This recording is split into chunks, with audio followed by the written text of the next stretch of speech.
Welcome to the UK Niner podcast, part of the Across the Pond Sports Network. Now, here are your hosts, Matt Walker and Neil Baldock.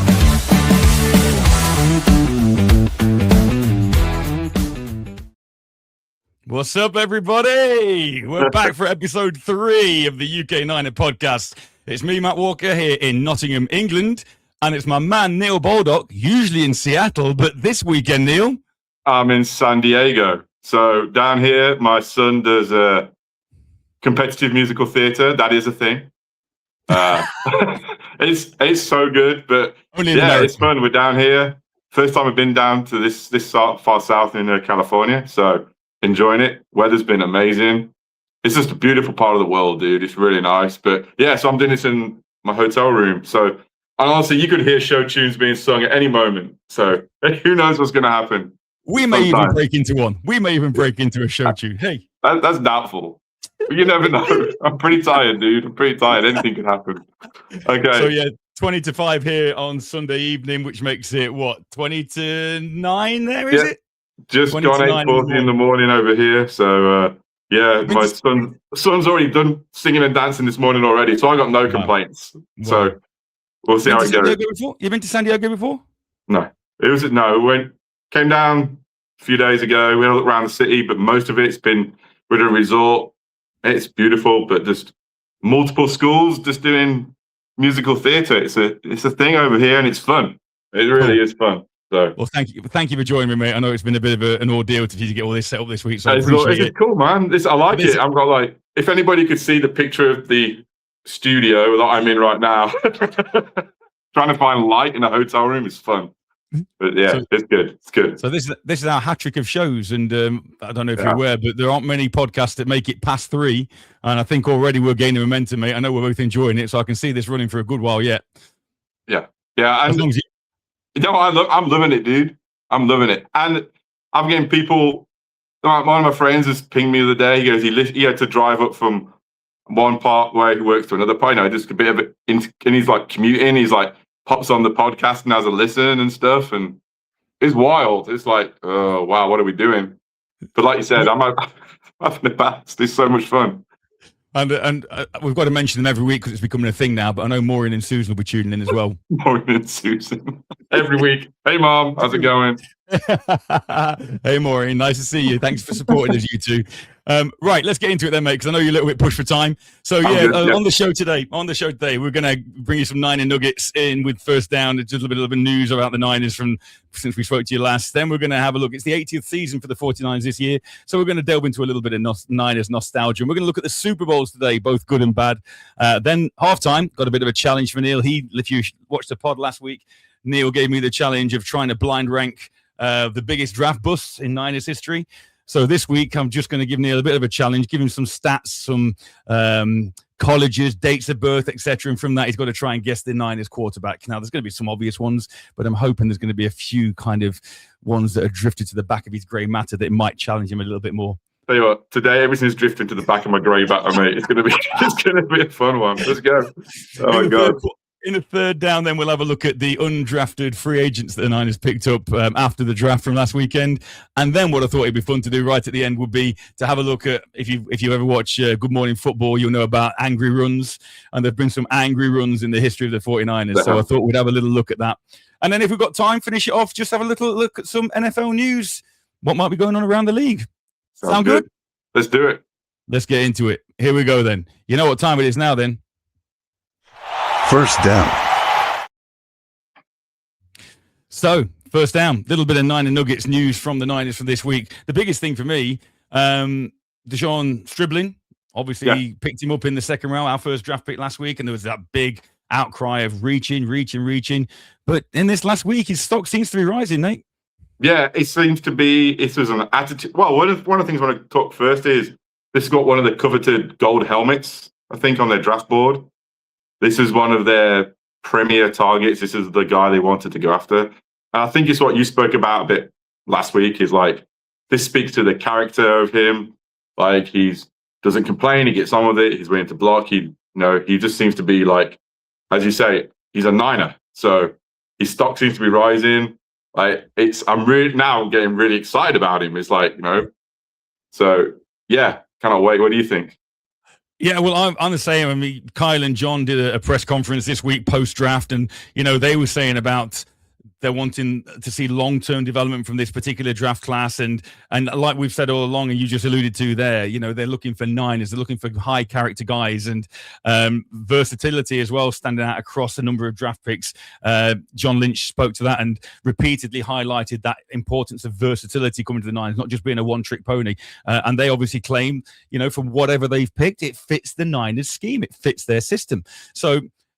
And we said it last week, you might look for the best player available, but if that best player available doesn't fit what you're trying to do and your vision, what's the point? You're trying to fit a square peg in a round hole. Yeah, and I think his third down reliability is going to be where it's at. It's going to be like so good. It's going to be, I looked at some of the stats like last year. I mean, he had 16 targets on third downs or something and didn't drop one, right? Yeah. And, he's just a scheme fit, as we said. He's like run blocking, his third down work, his catch strength and speed. He's just everything that we need right now.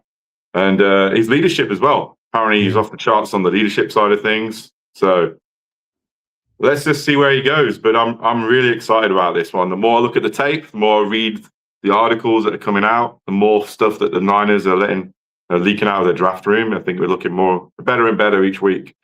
But we'll find out at training camp. Yeah, we will. You talk about leadership, and he's got Mike Evans to lead from. That's a pretty decent guy to learn about how to be that alpha male in not only in the receiver room but in the team, and that receiver room looking deeper and deeper all the time. Not least the fact we've added a couple of undrafted free agents to that list as well. We'll talk a little bit more about them later on. But how many did we pick up altogether? Oh, let's have a look. I think it was. I'm looking at 8 and 9. Yeah, I think so. Yeah, 8. I think we got picked up 8 last time I looked. I mean, things may have changed in the last 24 hours, but as far as I'm aware, I know we're looking at 8. One of them range of players. But another punter, Baumeister from Texas. It looks like. Yeah. So, but yeah. So, Rhino, do you want to run through the names or? Well, I think we'll pick up on that. Like I say, we've got a little slot to do with them later on. So, nice. Yeah, but undrafted free, and again, having a little look over, around the internet, there's some excitement about them. You often find those hidden gems in the undrafted free agents, picking them up for peanuts, and then they can come and, really make a difference. Initially, really got difficult to make that 53, but then making an impact on special teams and drawing your way up. And I think they're particularly excited about a couple of those from what I see on various news outlets around the internet. Yeah. I think there's a couple of D-line pickups we've obviously collected. I think they're the ones that seem to be the most interesting for everybody right now. So I think one of them has already got some guaranteed money as well. So we'll get into that a bit later and deep dive those guys. And as far as the other bit we've got on our kind of notes page in terms of our Niner Nuggets, pretty quiet week as you'd expect post-draft, but not much. I wondered whether or not there'd be any updates on the draftees, the Romello Heights, your man that you spoke about really liking last week. Where is he? Carver Willis. Grayson Holton. Grayson Holton was the guy you liked. But again, he's another one that, having watched a bit more tape, I think he's going to be a really good production value for the Niners. And that D-line now is looking deep. It's looking good. Yeah, like you said, we've got players come out from injury who picked up some draft picks, picked up some undrafted free agents. Let's get after those quarterbacks. It's going to be let's go. That's where it's got to start. And like you say, hopefully increase the sack rate, and hopefully then that helps the secondary on the back end, pick more interceptions with the quarterbacks obviously throwing with less time and under more duress. So all being well, that's going to improve the defense all the way around. Yeah. So kind of first down, done and dusted in a hop. Let's go. What's second down? Second down. This is what I've been looking forward to. And I suppose, yes, we're going to keep you updated with what the Niners do this year, but it's always nice to look back, and it's always nice to look back, particularly on an anniversary year like it is. So let's get to second down. So it's the 49ers' 80th anniversary. I know. 80th anniversary. It's wild and it's crazy because I knew it was happening, but I was like, oh, it's happening. And then I was looking at some new hats the other day. And some of the new 80th anniversary hats they're dropping, they're fire, dude. So I'll be picking up a few of those. So it's going to be one of those years. It's going to be a lot of nostalgia, a lot of memories for you and I. Oh, absolutely. And we're going to be looking back, and I think we're going to take a look at some Super Bowls now. Yeah, I thought we'd start off looking at, it's been a real golden history for the Niners. They've been in 8 Super Bowls. There's not a lot of franchises can say they've contested 8 Super Bowls.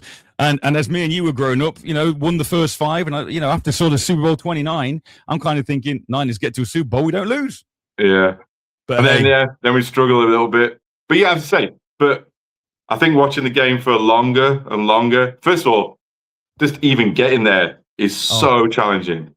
Right, I mean, especially where I live near Seattle, I see what they did, but how many years they almost made it? How many years and you make it, and then you still got to beat the next best team probably in the NFL. Yeah, and so unless at this stage, like it is at the moment, I strongly believe that the gap between NFC and AFC at the moment, it's widening. You think about the Rams. The Seahawks, I want to put us in there, but then the Eagles still, amongst other people, that NFC, without the Patrick Mahomes, particularly at the end of last season when he obviously went down with the ACL. The Bills are always the nearly team. Patriots, a bit of a fairy tale story last year, going from sort of worst to first. But yeah, I think at the moment, the NFC championship game, and it used to be that way, kind of in the late 80s, early 90s, when it used to be Niners Cowboys, Niners Giants, whoever won that game was tended to go and win it. Yeah, tended to. But anyway, let's have a look at the Niners now. So first of all, Super Bowl 16, Pontiac Silverdome in Michigan, 26-21 Bengals. But I think it all came down to this. Do you remember this? That's Dan Buns, the goal line stand. I think they had 4 plays to get in from the 1-yard line. The Bengals. And Dan Buns, number 57, he just shut the door, literally head-up tackle. Reminds you, like 20, 30 years later, of when Greenlaw and Warner met on the Seattle goal line. Yeah, that was amazing. Yeah, and if I remember rightly, these games, was this even televised live when we were on these? It wasn't in the UK. I'm sure it wasn't in the UK. Yeah. The first one I remember watching was Super Bowl 20, was the Bears and the Patriots. Right. With the fridge rumbling over, taking a touchdown off Walt Payne in the Super Bowl, which he was never happy about. But that's the first one. Super Bowl 19 may have been televised here, but that was kind of I think you might be right. I think 20 was the first. So, yeah. So, the Super Bowl, I mean, obviously, I have very little memory. Everything I know about this one is just highlights or, NFL films and documentary style stuff. But this is what started the dynasty, right? I mean, this is it. It is. I remember watching Super Bowl 20. I remember that being the first one I watched. And obviously, the year before it was the Niners Dolphins. We'll go into that one in a minute. Yeah. And the Niners, I'm pretty sure that's why I ended up being a Niners. In episode 1 of this, I showed you the jersey that my dad got me. And so obviously in the Super Bowl 20 was 1985, so I was kind of 10. I would have been 9, 1984 when the Niners beat the Dolphins. We'll say we'll come on to that in a second. In fact, let's come on to that now. Here's a few images from the Niners Dolphins. Wow. Montana, Clark, Roger Craig. I mean, Roger Craig just ran amok, and we'll talk a little bit more about Roger Craig a little bit later on as the Niners turned the Dolphins over 38-16 in Super Bowl 19. So I think at that time, then anything that came over here, American football based, was all either Niners, Dolphins, Bears, Giants. And like I say, that's why I got into the Niners, because of that jersey. And fortunately enough, we didn't have to wait too much longer after Super Bowl 19 to actually see us win one. Yeah, that's the thing. I still think now, like how we got into it, obviously because of me and you and stuff. But yeah, a lot of my friends are Bears fans because that was the first one they watched, right? So yeah, it's fun. But yeah, Super Bowl, the 49ers, was it 38-16? Montana MVP? Yeah, that's right. 38-16 in Pasadena, I believe. Yeah. Out on the West Coast, not at Stanford Stadium, it may well have been even at Palo Alto. That's right, Palo Alto, out on the West Coast. So it was almost like a home game for the Niners anyway, and the Dolphins had to travel obviously all the way across the country. But it was Marino, Montana, wasn't it? That's what it was dubbed. It was Marino, Montana. And if you ask me in terms of other quarterbacks, I think Marino is the one quarterback in the history of the NFL. You could argue there's other people still. I mean, Josh Allen at the minute, I think, deserves to win a Super Bowl. But back in the day there, you think of the greats, and I think of all those who deserve to win a Super Bowl from the talent and what he put in a franchise on his back. He was so good, dude. He was so good. To win one. Yeah. And that was a golden era of quarterbacks as well. And then this one being that matchup between those two. Yeah. Amazing. Yeah. I mean, so good. Like true elite Hall of Famers just going at it. It was a good time. It was. Good time. Nostalgia is going to be big in this one, dude. Oh, I love it. I absolutely love it. But and you look at it's the 80th season, so you know nostalgia is going to be big. But you know who's going to be milking this one till the cows come home? Mr. Jerry Rice. You know he's a big Niners. He's always there on the sideline every home game. He still thinks he can play. He still thinks he can suit up and play in his 60s, and he probably can. He's probably fitter than the majority of us when we were 20. But, you know, to have the 80th season, it be obviously all around number 80, and it's going to be a heck of a season. And then, speaking of Jerry Rice and the impact he had, this was the first Super Bowl I remember watching. And this one, I know we mentioned talking about stuff, that this one had the drive, and that 92-yard drive in the fourth quarter. This was it. This is the one I remember. This is the one that really, like, I can remember this like yesterday. It was, and then the drive, and they're going, oh, this is what football is about. This was it. Everything before this was like, oh, the Niners are good, I'll support the Niners. But when this happened, that cemented it for life. It Absolutely. Was so good.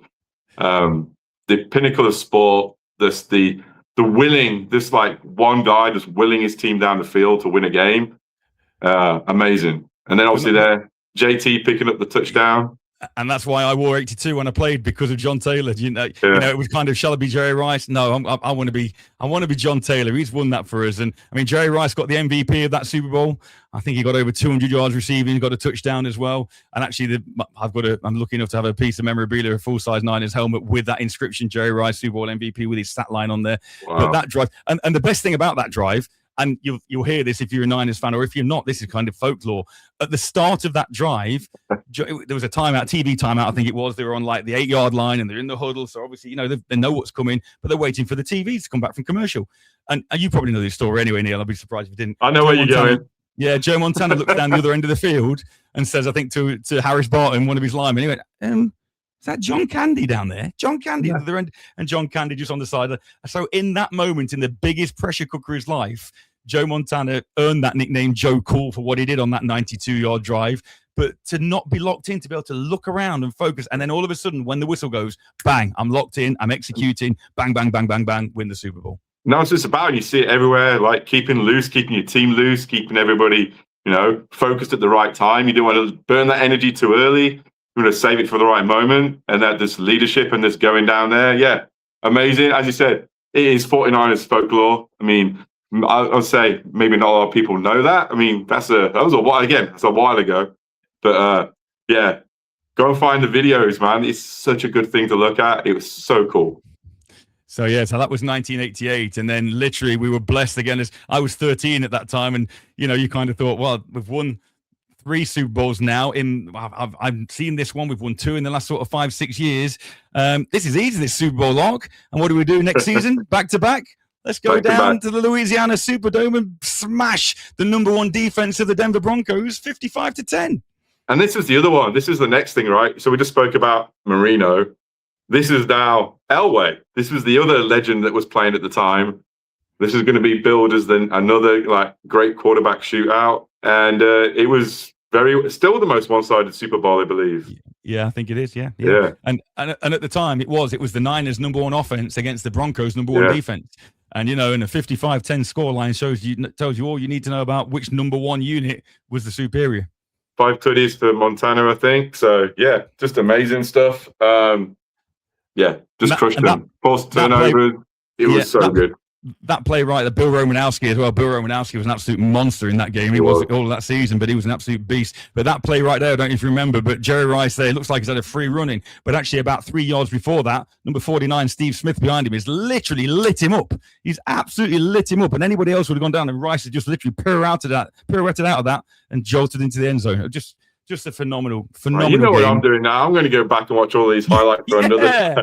It's like over and over again. We need to do that. Absolutely. That sounds like a great idea. So that was Super Bowl 24. And lo and behold, then obviously, I don't know if you remember this. I remember Roger Craig at the end of that game on the sideline. He's literally stood at the end of that game on the sideline with his Super Bowl back-to-back champions hat on. And he's at the camera going, we're going to come back, do it again. Three-peat. And he started a three-peat chance then. And you know what? We nearly got there. NFC Championship game the following year. Yeah, I don't. Honestly, you have to remind me of that one a little bit. But yeah, I can't really remember that. It's just that it was against the Giants. It was against the Giants. Yeah. So because obviously Super Bowl 25 was Giants Bills. So it was against the Giants, and we had a chance to win that one as well. And there was a fumble right late in the game, and and that broke the hearts. And still nobody's gone on to three-peat. The Chiefs are looking like possibly doing it, earlier on in their like we said earlier, it's so hard just to make it Absolutely. to make it to win it and win 2 in a row. But like you said, it was great times for us growing up. It really was. So that was Super Bowl 24. We had a little bit of a wait then until the next one. And the next one, finally, Super Bowl 29. Good old Steve Young finally managing to get the monkey off his back. The monkey off his back. That picture of him that video of him on the sideline. He's like, can someone take it off? But you said, wait, it was only 5 years. I mean, it wasn't that bad. Well, again, for us, having won back-to-back, having gone Super Bowl 16, 19, 23, 24, for a Niners fan being spoiled for having 4 Super Bowls in like 7 years, to have to wait 5 years for another one to even get there. And again, that was just their time. That roster, they had gone Super Bowl or bust. They brought Deion Sanders in. They literally just got 1-year contracts for all these big guys coming in. Ricky Waters there was outstanding all year. He was amazing. Pictured I think the big thing here, and actually we should revisit the 1 year Deion Sanders thing, because that is such an interesting thing. Like you said, it was like all or nothing. Everybody realized where everything was going, so we went for it and we got it. And I think Young was up to 6 touchdowns on that one. It was a Super Bowl record, 6 touchdown passes in that Super Bowl. And we just once again crushed the poor old San Diego Chargers. What was that? I think it was where are we? 49-26. So, to score 49 points, if you're scoring 26 points in the Super Bowl, you're thinking you're in with a shout. Yeah. But not with that prolific offense. We scored 2 touchdowns in the first, second, third quarter, and then another one to ice it in the fourth. So, from Joe Robbie Stadium down in Florida there. But what a great, and I know you've seen interviews with Steve Young even to this day. He was spitting feathers sitting behind Joe Montana, because when he was brought over from Tampa, he was kind of told, you're you're our man, you're the next man. And then Montana kind of went, hang on, coach, I'm not done yet. And Steve Young, was just seething. And as much as they got on, and they still get on to this day, I believe, there was always that rivalry and that kind of professional hatred for each other, because obviously Steve's trying to take Joe's job. Joe's the king. And even now you see interviews with Joe when he got traded to Kansas City. He's still bitter about that. He didn't want to go. But I think that, like anything, iron sharpens iron, doesn't it? And then anything. That's why I think those two guys were so good at that particular time. I used to love Steve Young. I used to love watching him play. Left-handed, and then the running ability as well, just a little bit different. What a player! Absolutely, 100%, brilliant. So, 5 Super Bowl appearances, 5 Super Bowl victories. We're going to win loads more, Matt. We're going to win loads more. Hundreds more. I tell you what. And then Cap comes to the stage, does what Cap does, starts running the football, gets that read option in that NFL defenses just didn't know how to cope with at the time. And before you know it, bang, we're at another Super Bowl. But not only bang, we're at another Super Bowl, but this picture kind of sums it all up, I think, for Super Bowl 47. Oh, the blackout. The lights went out. Oh, yes. And the tide turned. That's where it happened. Well, it did, because up until that point, the Ravens were running away with things. And I've seen an interview with Ray Lewis just recently saying he's convinced that the lights went out on purpose because it gave the Niners an advantage to regroup. And they all but did come back and make that, They did. What was that? It come down to the fourth goal? Fourth down. It was fourth down. Yeah, that throw to the back corner of the end zone looking for Michael Crabtree. And you kind of think to yourself, again, like when in the Super Bowl where Russell Wilson tried to force that ball in on the goal line. It was like, give it to Marshawn Lynch. Why are you passing it? You've got Marshawn Lynch. You're a yard away, and he gets picked off. It was very similar with Frank Gore in the backfield there. He'd been prolific. I think they passed on all 4 downs from about the 2-yard line, and ended up losing 34-31 to Coach John Harbaugh, Joe Flacco of all quarterbacks, and the Baltimore Ravens. Yeah, I mean that was the one where you like, okay. Because was that the NFC Championship game? He ran all over Green Bay. Yes, that was that one. Yeah, or was it the divisional round, whichever one it was. 180 yards rushing or something he got, right? It was the divisional round, because I'm pretty sure the NFC Championship game was against the Falcons. Right. Yeah. So I mean, Cap was electric. I mean, he was a unbelievable. I don't think people can realize it is back now. Like, what an impact he had on the league and how he changed it. Yeah. Just a pure running quarterback. But yeah, going it, we should just obviously hindsight's everything. But again, what a game. But on the wrong side of it this time. Not meant to be. Not meant to be. Yeah. So you're kind of like, okay, we've won 5, we've lost 1. Okay, let's rebuild. And obviously, then what went off with Cap with his political statements, and think what you will of that. We may well cover that in another pod, but that's not for today. And it then took a while until we kind of got back to the big stage again. Super Bowl 54, Super Bowl Live. And at this point, we don't want that one. Let's get rid of that. We want this, because at this point in time, we were 10 points up. We were down at Hard Rock Stadium in Miami, 10 points up, fourth quarter.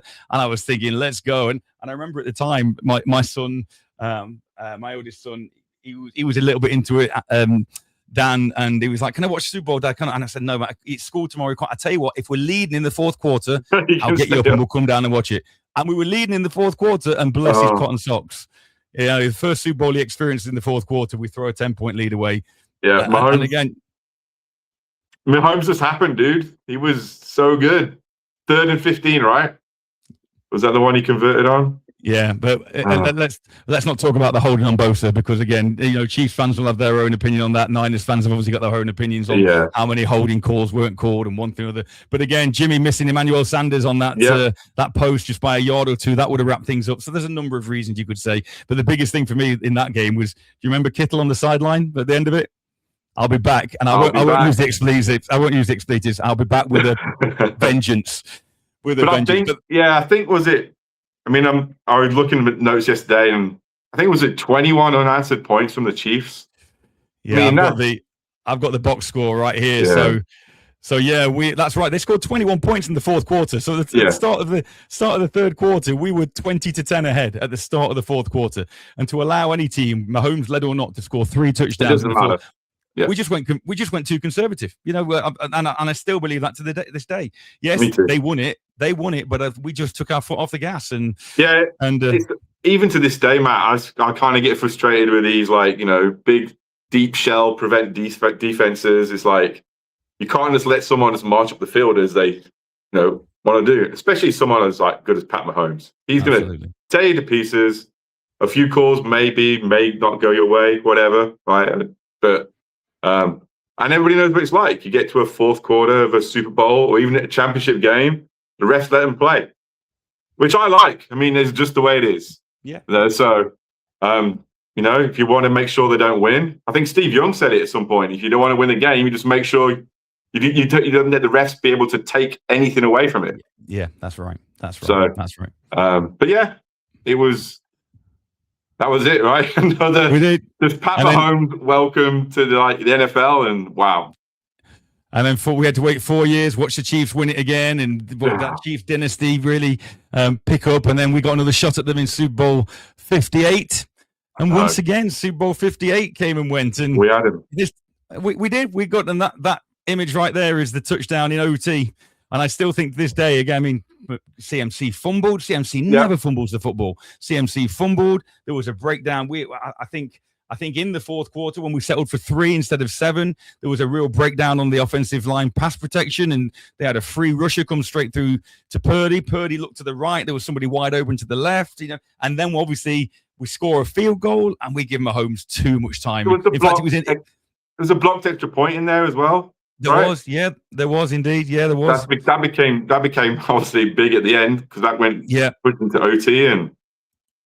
That's right, and that was in the fourth quarter. We scored a touchdown in the fourth quarter, and the PAT got blocked. That's right, absolutely. And then they came and scored a field goal. Yeah, we scored 3 in OT, and they scored the 6 on that play right there on the screen. And before you know it, you know, Niner fans, the faithful, are Mahomes and Chief haters for life. For life. I kind of felt on this game, this was the game where it just felt like the Mahomes aura about him had impact on a team. Like, I felt our team was getting tighter and tighter. The game, it felt like the team thought it was going to be inevitable. No matter what they did, and they seemed to tighten and tighten and tighten.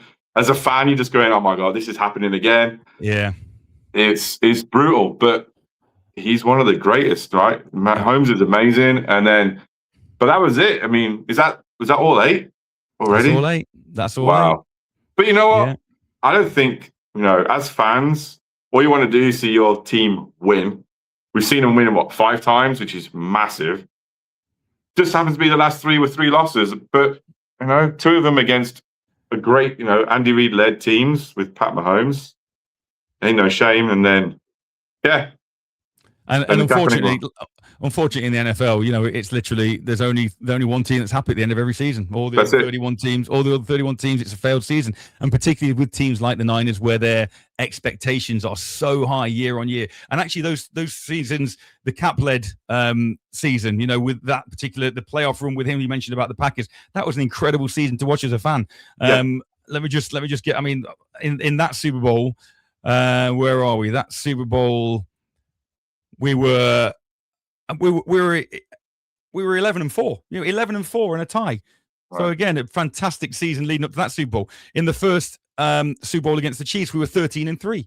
Okay, and then in that last one versus the Chiefs, we're 12-5. And again, this season with all the injuries, we're 12. So and I said this last week, and I've just turned around to make sure my youngest son's not there. If you're a Jets fan, you're going to dream of 12-5 seasons. Yeah. So, but our expectations are so high, and that's when the question becomes, and rightly so in a way, as brilliant a coach as Kyle is, and we said in the last couple of pods, we wouldn't change him for anybody. Can he win the big one? Yeah, that's going to be the next thing and I feel like the window, obviously, the elite players we have right now, you're talking the best of the best. Kittle, Warner, whoever you want to go, there's a laundry list of them. It's like, how long is this current window going to be open? And are we going to waste the Brock Purdy talent? Right? Is he going to be there? That was a slip of the tongue. No. And then, but you know what I mean? It's like, what's going to happen? Like, what is going to go? Where are we going to go? What are we going to do? But I think we have to appreciate not just the winning season when you win the Super Bowl, like you said, but last season was one of the best seasons I can remember for a long time, just because the adversity. It was fun. So it was great. But 80 years, dude. That was some fun times. 80 years. So one Super Bowl every 10 years. It's not too bad, is it? If you're gonna average it out. And then, like you said, these Super Bowls came at the right time for us. Like growing up, especially in England, like we said earlier. So, like without them winning these Super Bowls, we wouldn't even probably be Niner fans, because you got like one live game a year back then, and it was the Super Bowl. Yeah, that's right. Absolutely. I remember my mum staying up. That was good. My mum would always stay up at halftime and make me like American food, making me hot dogs for halftime. Then you had to get up to school in the morning the next day and you'd be totally cooked. Yeah. Yeah, I still got to do that. You haven't got that worry anymore. No, I know. It's so nice. I ain't gonna lie. It's so nice. Getting to enjoy, getting to watch just any NFL games just on the West Coast is a privilege. And for people over here on the West Coast, who haven't experienced watching NFL in Europe and in the UK with that time difference, absolutely, yeah, we are diehard over here. We are diehard faithful. Truly, unbelievable. Those 5:30 Sunday night kickoffs for me. Oh, 1:30 for me. Yeah, a.m. Yeah. Everybody. It's only the same for you, though. We said this in pod 1. I know you're a massive Nottingham Forest fan, and I know you get up at stupid o'clock to watch Forest in the Premier League. And did you watch the European game this week, Villa game? Sort of. It was a weird one. I was watching it on the flight down to San Diego. Okay. Then the Wi-Fi dropped out, and then it got back on, and then I'm watching it on my phone through the airport. But man, yeah. But yeah, I have a few 4:30 a.m. games every now and again. Well, we did it in San Francisco last Christmas before last. Me and you were up in the hotel watching that. That's right. We popped downstairs to the lobby. We watched the Forest game, and then even Formula One, big Formula One fan. So it's great when the races are over here. But yeah, there's time zones So we all suffer it, but specifically, I think NFL fans based in the UK, that time zone, especially following a West Coast team, it's a credit to you. It's not easy. Well, you know how much I love it. Right, mate. Conscious, it's 34 minutes gone. You're on a schedule. So let's get to halftime. Okie dokie then. Here but we go. I have no idea what's going on here. So have you woken up at all in the last half an hour? No. Okay, right. I'm energized. No, you know what? I am. You know what kind of got me? You know what the weird thing was there? Of all the things that really kind of like jumped off the page, and I was just like, the flashbacks I can have, and it's probably because one of my mates is a Green Bay fan, but that Kaepernick game, that was something else. And people should go back and take a look at those highlights. And there's King. Just ignore the, obviously, we don't want to go down the political side of things, but just seeing for the player that he was, it was so good. Absolutely, it was. Yeah, there's a Travis King track, and it basically there's a line in there that's it's not Travis King. I'm sorry, Travis King's made some incredible faithful anthems. It's one before that, and the line says the Packer linebackers still looking for the ball. When he takes off on that read option. Anyway, brilliant. Right, here we go. Quarterback time and quarterback. So I've just researched some stats for about 35 quarterbacks. I'm not going to give you all 35. I'm not going to give you 35. But basically what I'm going to do, it's going to be kind of like, I'm going to give you a clue, okay? And then you have a guess. And if if you guess it in the first clue, you get 10 points, etc., etc., etc. So we'll do five. We'll do five and see how we go, all right? So let's go easy for you to start with. Nice and easy, okay? Here we go. And if you don't get 10 points on this, then you do need to be join another team. Here we go. Okay. Accolades to start with. Okay. In fact, actually, final NFL team to start with. And there's a reason I'm doing that. Okay. Because this could be one of two quarterbacks. Final NFL team, the Kansas City Chiefs. I'm going to go with Alex Smith. No, that wasn't his final NFL team. It was the Commanders, wasn't it? Oh, I can't remember. Oh, yeah, you're right. Sorry, yeah. No, okay. One guess. You don't. That's your guess. Okay. For clue number two. Clue number two. He was a 3-time Super Bowl MVP, an 8-time Pro Bowler, and an NFL MVP twice in 1989 and 1990. Montana. Of course, it was Joe Montana. Okay, he was with. He was the one I was thinking of, and I was like, "That's too obvious." Oh, right. Okay. Well, I said it was going to be an obvious one to start with. So fair. You get for that. Then you've got 8 points. 8 points out of a possible 10. It's going to go 10, 8, 6. 80%. Okay. I'm living with that. Right, 8 points out of a possible 10. Here we go. Then next one. Here we go. Final NFL team was the Detroit Lions.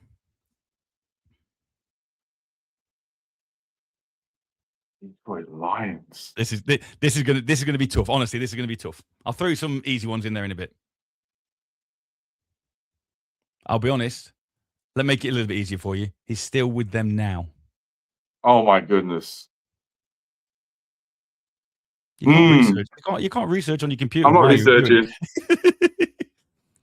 No, man, I can't think. Okay. All right. Okay.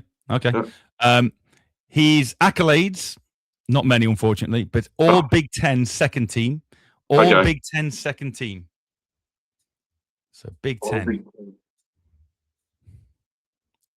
We're talking someone like Nick Mullins, something like no. You're not far away. You're not far away. Okay, here we go. He was the 8th round draft pick, 219th overall. Oh, my bad. Sorry, third round, 117th overall. Third round, 117th overall. Huh? I can't think of his name, but I know who it is. Okay, he was with the Niners from 2017 to 2020. What's his name? I don't know, dude. I'm blanking. Just tell me. He was a teammate of George Kittle at Iowa. We don't know. Well, his first name, basically 2 letters. No, man, I've lost it. CJ Beathard. Oh, my goodness. All right. No way. Yes. That was a tough one. Yeah. No, but you say that yeah. Right. But I still should have got it. Nil point. Next one. Final NFL team, Houston Texans. Okay. You're not going to get it from that sort, to be honest. No. With all due respect, this should. Because a lot of these players end up just anywhere at the end of the day. Well, that's right. This should help you a lot. 4-time Pro Bowler and Grey Cup champion and MVP in 1998. Who played in the Canadian League, in the CFL? CFL. 1988. 1998. 1998. Grey Cup champ and MVP. Yeah. Don't know. Give me another one. Okay. He was with the Niners from 1999 to 2003. So we're talking, what, Jeff Garcia era? Yeah. Is it him? It is Jeff Garcia. Jeff Garcia. He was undrafted. Yeah. Went to San Jose State. And the final one was born in February the 24th, 1970. So that's not bad. That's, so what do you get with that? You have 6 points. One. Yeah, I didn't know. I think I knew about the CFL stuff for him. So did you not? You didn't know he played CFL? Yeah, I'm not sure that's a memory. Maybe I did know it at some point, but okay. Yeah, I told you the other week I still got one of his jerseys. I like Garcia. He was different. He was like a fighter. Yeah, no one gave him, I think, the credit he truly deserved. He was, you're right. He was a fighter. He wouldn't quit. Undersized, but really, just an absolute fighter. Right, here we go then. The final team he was with the LA Rams. Okay. Do you want to hazard a guess quick? That's no. 2-time Super Bowl champion and the Walter Payton Award winner of 2013. Okay. 2013. Oh no, that might be wrong. Actually, looking at my stats. Oh no, that might be right. I think that is right. I think it is right. Yeah, he was with the Niners from 2017 to 2022. 17 to 22. 2-time Super Bowl champ. Last team was the LA Rams. Final team. Niners 2017 to 2022. Quarterback.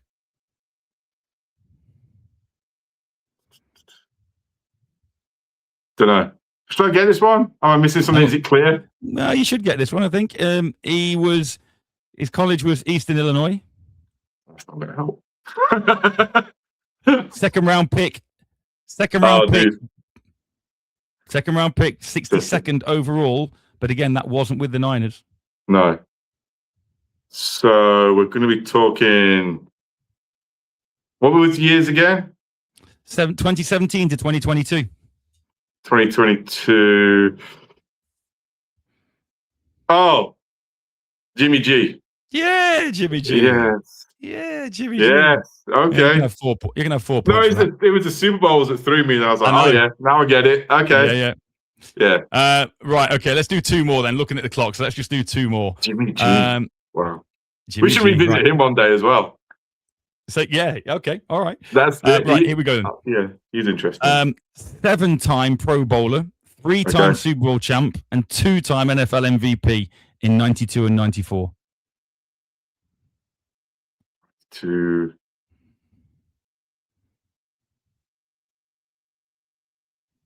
know. Final NFL team was the Niners. Okay. He was. No. He was with us. So he won with a different team. Okay. MVP. I'm not going to say. I'm not going to say no. I'm not going to say yes or no. Yeah. Okay. Keep going. He was with us from 87 to 99. 7-time Pro Bowler, 3-time Super Bowl champ, 2-time NFL MVP in 92 and 94. With us from 1987 to 1999. His final team was us, but it wasn't his first team. Right. I'm going to pass on this one, dude. First round pick, first overall by his team that drafted him. Okay. Who am I thinking? Why am I blanking on this, dude? He went to BYU, went to Brigham Young. Yeah. Oh, we're talking Steve Young. Talking Steve Young. 3-time Super Bowl champ, but he only obviously played in one of them. He was with us in 23 and 24. Of course. Yeah. My bad. Yeah. I'm thinking, I think the other one, the Jimmy G one, has sent me for a loop because I'm like, who was the other team? Who was one on another team and then come to us? Should we do one more? So yeah. Last one then. Last one. Here we go.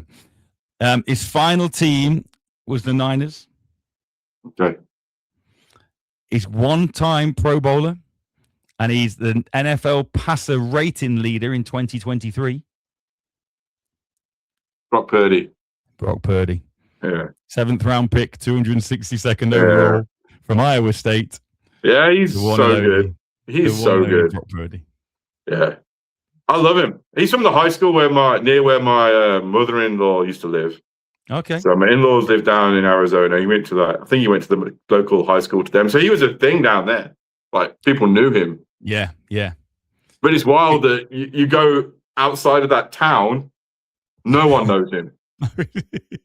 But like when he went back to play in Arizona, he got the first time he went down to play in Arizona. He, like you say, he was honored down there, wasn't he? Because that was his stomping ground basically, and he used to go and watch the Cardinals as a kid. And but okay, I'm kind of happy with that. Actually, it wasn't as bad as I thought. I am very woolly brained. I mean, I'm woolly enough, no sleep, but it's good. I was like, the Jimmy G one threw me for a loop. Let's do one more. I know it's time. Let's do one more dead quick. One more dead quick. And I mean dead quick. Here we go. Are we going to we're going to be going back to like Jim Plunkett now or something? NFL MVP 1963, 7-time Pro Bowler. Final team, New York Giants. Brody. With the Niners from 1951 to 1960. You're not far away. 1960. Oh, are you talking Tittle? Yay! Okay. Y.A. Tittle. So, I knew when you said one more one, I was like, okay, we're going old. We're going like Steve DeBerg or some random inventor like of the some alley-oop. quarterback. Like, oh yeah, alley-oop with R.C. Owens. Brilliant. Okay. Right, enjoy that.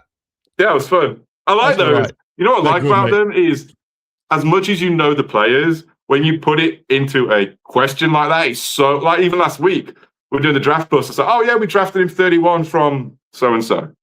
You're like, oh, who could it be? But then as soon as the name drops, everything else falls into place. So it's fun. It's good stuff. Good stuff. Right, here we go then. Let's get on with it. I'm conscious of your time frame you've got, mate. So let's get on with... Third down.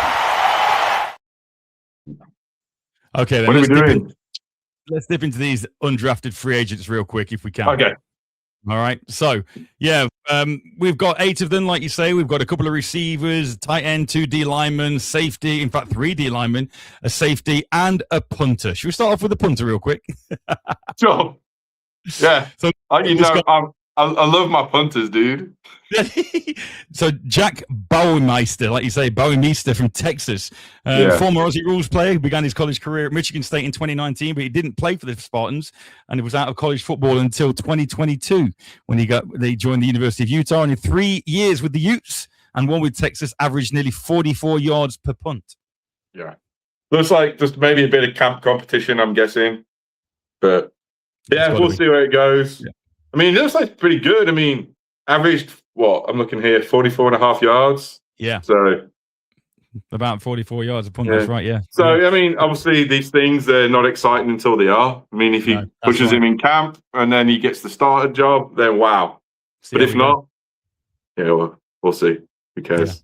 Yeah. Let's move. Let's go. Tight end Khalil Dinkins from Penn State. It measured 6'4", 251 pounds at the combine, clocked a 4.7240. Production wasn't stellar in the 5 years he was at college, but I think he only holding 37 receptions. But those 37 receptions went for 399 yards and 7 touchdowns. Classic, fits the Niner mold. Yeah, and it looks like we paid him. I was reading that we paid him some money. So I don't think we're going to be just a standard, bring him in at camp and see what he can do. I think they're expecting him to at least make the team.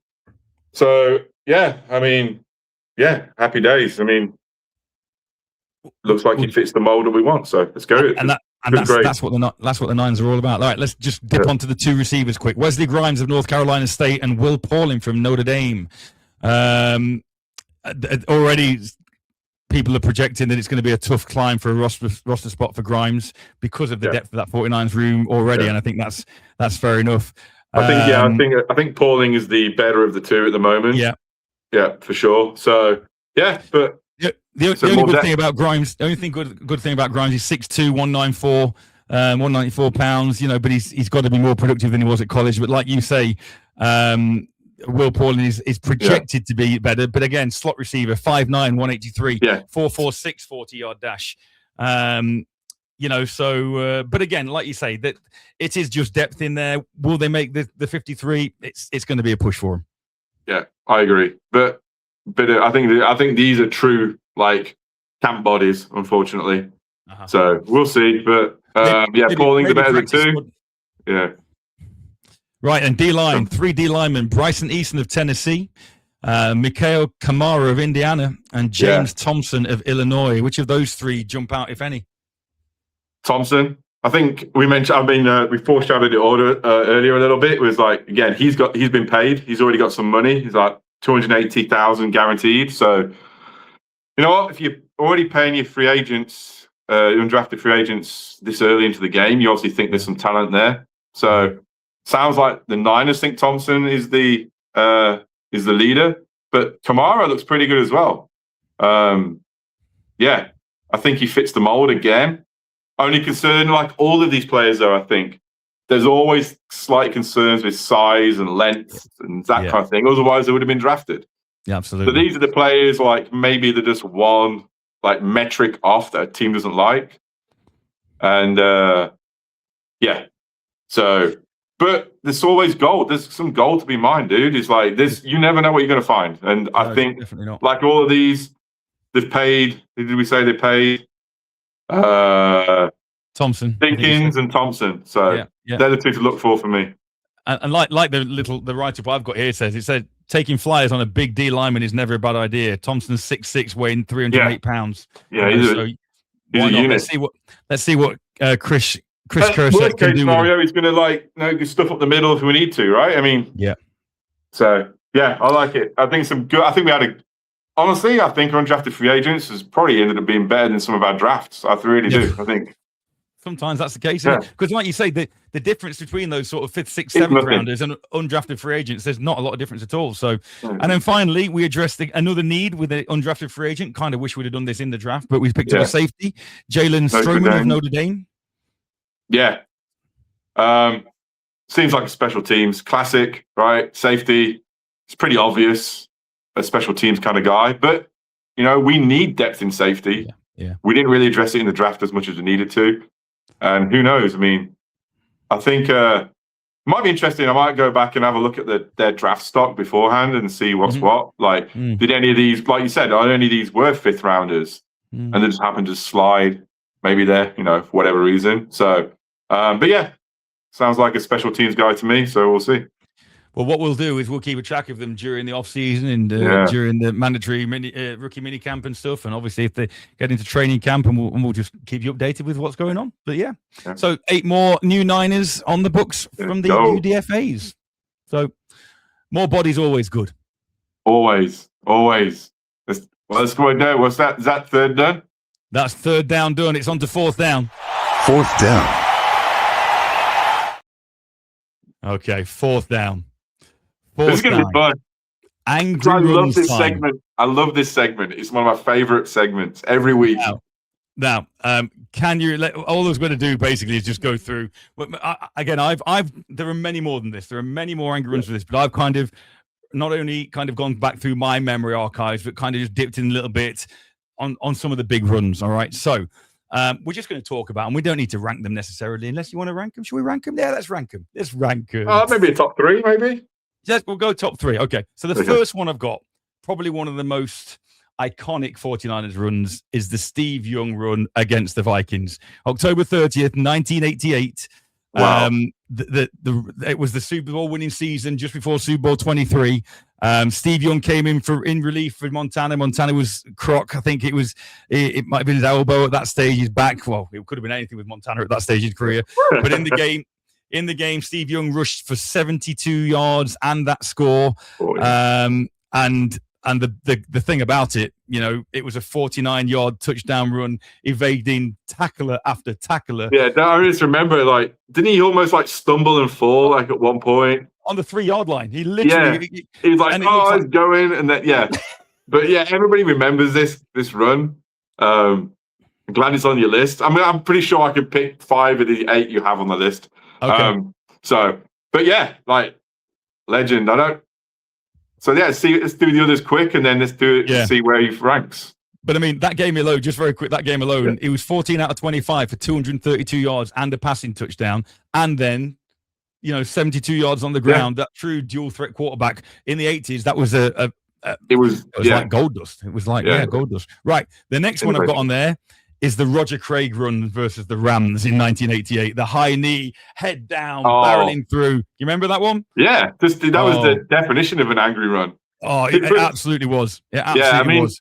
If people haven't gone back and seen how Roger Craig used to run the ball, with the high knees, just like everybody avoiding tackles left and right, it's like they don't want no piece of him. It was crazy. There was a Vikings linebacker who was interviewed after, I think, one of the divisional playoff losses that the Vikings took, and he was basically saying, "Man, we're told to tackle low. We're told to wrap the legs down. You don't want to put your head anywhere near those knees because they're going to come up and knock your spark out." And that was a different day as well. Those pads were different. So they were. They absolutely were. But I mean, that was in the first quarter, 46-yard TD run in the game. He had 22 carries for 190 yards and 3 TDs. Wow. And that was the same season as the Steve Young run. So that was the same season where they went on to win Super Bowl 23. You know, what a year that was. But we were 10-6 that year. Yeah. We were looking like missing the playoffs, 10-6, and Roger Craig goes and does that. And even now you look at it, and it's just that ferocity. Running backs, like when I've coached in this country, running backs are just told, keep your legs driving. When you're in contact, keep your legs driving. And that's just the epitome of. Yeah, I mean, it's the same thing over here. It's like it's no different coaching kids over here. It's just keep them chopping all the time. And then you throw that in with his high knees. It's like, oh, wow, what a player. The next one I've got on here, I've got Cap. I've got the Cap run, the read option against the Packers. Yeah. You know, it wasn't necessarily an angry run, but it was a filthy run. The deception, that read option, NFL defenses, like I said, didn't know what to do with it at the time. And to see that big guy, 181 yards and 2 TDs in that game on the ground, to go with 263 passing route yards and 2 scores through the air as well. I think you're right. Yeah. I think maybe not angry run, maybe more, I don't know, electric run. It was, but it was an out of a seat moment. It was but yeah, it definitely deserves to be on the list because let's face it, it could be pretty angry to run like that. So 100%. Yeah. I've then gone with, I don't know if this was 1988, Garrison Hurst against the Jets in overtime. Yeah. 96 yard in OT to win the walk off. Yeah. From their own 4-yard line. 20 carries, 187 yards, and 2 touchdowns that game. And the Niners won it 36-30 in overtime against the Jets. Yeah, I remember this one. Yeah. Because this is one of those runs that you remember it, but even to this day, it's still shown on TV all the time. Whenever they talk about runs of NFL history, this is one of them. So, yeah, I remember this one. I think this might sneak into my top 3, to be honest with you. Okay. There we go. The next one I've got, it's not a run per se, but it's a run after the catch. You know where I'm going now. You talking Kittle? That's got to be Kittle in New Orleans. Yeah. 4th and 2. Amazing. 4th and 2. Drags half the team on the sideline. Honestly, 53-yard catch and run on 4th and 2 to set up the game-winning field goal. You know, in a 48-46 game. What a game. Face masks, everybody, they were doing anything they could. He wasn't going to be denied. You can tell I love this run, so you might guess where I'm putting this one.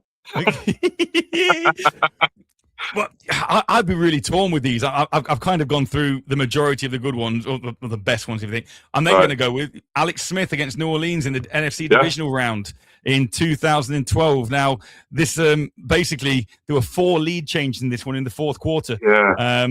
We were 17-0 up. And he scored a 28-yard TD run, rolling around to the left down the sideline. And then at the end of it, a 14-yard TD pass to Vernon Davis to win the game. I remember the Vernon Davis one. I remember the run. This was the Alex Smith could win it game kind of thing. It was. And then, so that was in the divisional round. Then we ended up losing the NFC Championship game to the Giants. So we missed out on another Super Bowl with Alex, but that was a real good run because I always felt like Alex Smith had kind of got a little bit of a monkey on his back. Obviously, number 1 draft pick, could have picked Rodgers that same year. Yeah, Aaron Rodgers. Yeah, but I mean, I remember I think I went to Vegas that year on a little vacation from the UK, and I remember going to a sports shop and I bought the Alex Smith jersey. I think it's going to be the thing. Yeah. Then you maybe not wear it too much. You're like, well, maybe he's not, but he really was. He was a great, and I think the highest graded player to ever do whatever testing that they do. Okay. Like the smartest quarterback to ever come out. He came out. He was young as well. Remember how young he was? He came out a couple of years earlier than most people would expect. So I tell you, and tough as nails. Obviously, that's injury sustained at the Commanders. To actually come back, not only nearly losing his leg due to the injury, but then to come back and actually play in the NFL again after that. What an absolute warrior, absolute warrior. So that was on there. I think I've just got one more on my list. I don't know whether or not you've got any more, but then I've got Roger Craig again against Minnesota in the NFC divisional game. This is 1989. So this is again that same year when Roger Craig was just doing his thing, went on to win Super Bowl 23. He went for 21 carries, 135 yards and 2 scores. And basically, he just after going after doing what he did earlier in the season, he just pulled off an 80-yard TD straight through the middle of the defensive line and trundled his way against the Vikings to pay them. Yeah, I probably feel like every Roger Craig run was angry, to be honest with you. The thing is, I don't think people remember, his running was so good, and obviously his pass catching was so smooth.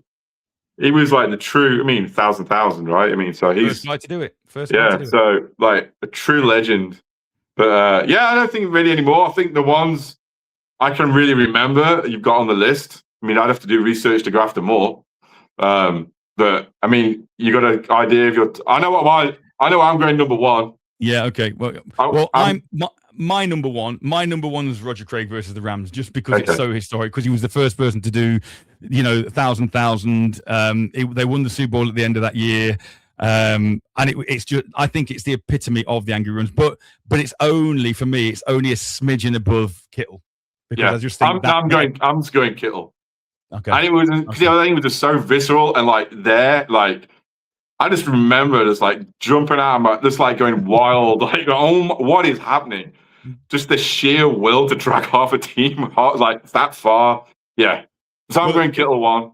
Okay, it's enough to convert that 4th and 2, let alone then to turn the corner, run down the sideline, carry 3 Saints with you with your face mask. That was it. It was everything. The game, how it turned the game, just the attitude, just the willingness. Yeah. So I'll kind of go like Craig against the Rams, Kittle against the Saints, but literally just because it's nostalgic for me.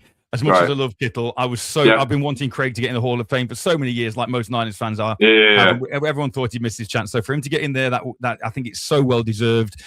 Maybe they did it on purpose because it was 33 years since he was eligible, and obviously played 33. And I don't know if the committee worked like that, but so I'm going with that. And then my third one would be Steve Young. Again, it might not be angry. It was more, when you look at it back, it was more running scared than running angry. Yeah. but the way he just dissected and made people miss and came. So that would be my top 3. I like the Garrison Hurst one as well. Okay. I might be 2 or 3. And honestly, I think the Alex Smith one is kind of underrated as well. Yeah, I think you're right. So, I might be going Kittle, Hurst, Smith for a completely different. And that's what I love about this is all of these runs. You're talking obviously ranking the 7, 8 best and looking at our top 3. But I don't think it's a complaint with any of them. The Steve Young one, though, is so iconic. That's the thing. It is. He's at the 30, the 20, the 5. Yeah, just the commentary that goes with it. Amazing. But I'm happy with my Kittle choice as one because, And I love everybody, we all love Kittle. How do you not love George Kittle? If you're out there watching George, come on the pod. So we're just about there, mate. And I'm conscious of time. We're over over an hour rather. So let's very quickly hit overtime. The only bit I wanted to do in this was have a little look at some NFL news. The Chiefs are uncertain if Mahomes will participate in OTAs. Oh, wow. Obviously because of his knee. But, he obviously tore that ACL late in the season. So for him to be going to OTAs was probably a shout anyway. He's in a good position to be able to do some things, according to Andy Reid, but uncertain if Mahomes will be able to participate at the end of May, which I don't suppose is a big story because, like I say, he did the ACL so late in the season. Yeah. But will the post-ACL Patrick Mahomes be the same guy? Is he? Yeah. It's the extension of the plays. It's the all the dips and everything that he does. Let's just hope. Let's just hope he gets back to full fitness and see he is who he is. I don't think anybody who's coached and played wants to see injuries impact a player. So but Let's wish him luck in his full recovery. But yeah, we have no idea. We've seen it before. But then again, ACL recoveries are not the same as they used to be. No, right? they're not. Back in the day, that was the end of it. Tell me about it. Yeah. Ended me playing in this country. I did mine in '96, I think it was. Yes, and that was the end of me playing. But then I didn't do my rehab like I should have done. But then I wasn't getting paid millions of dollars to do it. So anyway, yeah, unfortunately not. But yeah, so yeah, I'm the same. I wish Mahomes, all the very best, and he can get to as many AFC Championship games as he wants to. But I never. But there's no more Super Bowls against the Niners. That's all. I don't want to see him in the Super Bowl against us ever again. No thanks. Losing twice is enough.